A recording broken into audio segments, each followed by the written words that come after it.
Now, Sean, I know I have a little bit of a new look, so I can see how you'd get myself and Chris confused, but the good-looking man outside, that was Chris. I'm in here to tell people about generators. Now, when we're talking about power for an RV, you're going to have essentially two different voltages. You'll have 12 volt, which is the power that will be coming from your battery, and then you'll have 120, and that will either be from shore power or from something like this, which is a generator.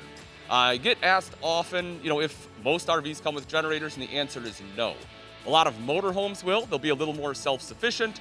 Or if you have a toy hauler. Toy haulers often come with them as well, or at least prepped for them, and then some high-end fifth wheels. But outside of that, you're going to have to start looking at portable options. And when you start looking, you might get a little bit of sticker shock because you may see one that's $300, $400, and then something like this that's a quarter of the size and is $1,200. And you'll be thinking, Ian, why is something that's so much smaller, have less wattage, so much more money? Well, a couple different reasons. Because when you're talking about generators, you have two different types, essentially. You'll have your standard generator, which is what you'll use if you lose power in the middle of winter, right? You want to make sure that your food doesn't go bad. You need something to be able to plug your fridge into.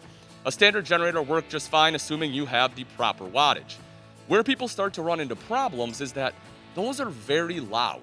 And if you're camping anywhere where you have campers next to you, it's often considered very rude to run a standard generator because of the noise, especially if you plan on running it at night. Not only will it be loud and make it hard for you to sleep, but it'll also be hard for your neighbors to sleep too. So most RVers go with something a little more like this, which is an inverter generator. And essentially what it does is it takes the AC that a generator would normally put out, inverts it into DC and then back into AC. And that does a couple things. One is it smooths it out. Why that's important to have a smooth power band is your standard generator, and you can hear them, right? You'll hear it kind of rev up and rev down. And that power spike can actually damage electronics at times. So if you have something that's really sensitive and that's your main power source, you can actually do damage, and that's not something we want. By having it nice and smooth, you'll get that nice, clean power coming through. And so if you have a laptop or tablet plugged into it, you will certainly enjoy that. The other big benefit, as we kind of talked about, is the noise. So these are going to be significantly quieter, and that's why most RVers go this route. The other thing to consider is the usage you're going to have. You have to think about your microwave, your AC unit. If you have a hairdryer, a toaster, those are all going to be big power draws. Your AC is the big one. That's what most people want the generator for, because your battery will run your lights, it'll run your power awning, it'll run your ton jack, because all that's going to be on 12 volt. But the AC is one that people often want.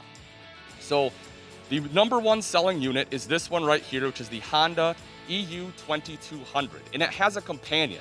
So what you'll actually do is you'll get the companion and this one. There's a parallel cable where you can connect the two so that you're able to run both of them at the same time. Because one on its own isn't enough to power the AC, but both of them are. And the reason people get the two instead of one big one is, I'll tell you what, why don't you come on down to Camping World? We'll do a little lift competition. We'll see which one you would like to carry around more. If you'd rather carry two of these, or if you want to pick up that big monster right there. Will they both do the job? Of course they will. But these are easier to carry, they're easier to store, they will still give you the same amount of power, it's clean power, and it's quiet. So you definitely do your research, come on down, talk to people here at Camping World. We have experts available, but what you'll often find out is it is 100% worth the money to spend a little more in the beginning, get something that's going to work better for you. Now, when we start looking at the generator world, there are different things to take into consideration too, like dual fuel. If you want to be able to run gasoline and propane, you can power it off of both. You will get different wattages. But again, come on down, we'll help you size it, make sure we get the right generator for your RVing needs so that you can be anywhere you want to be and still have power.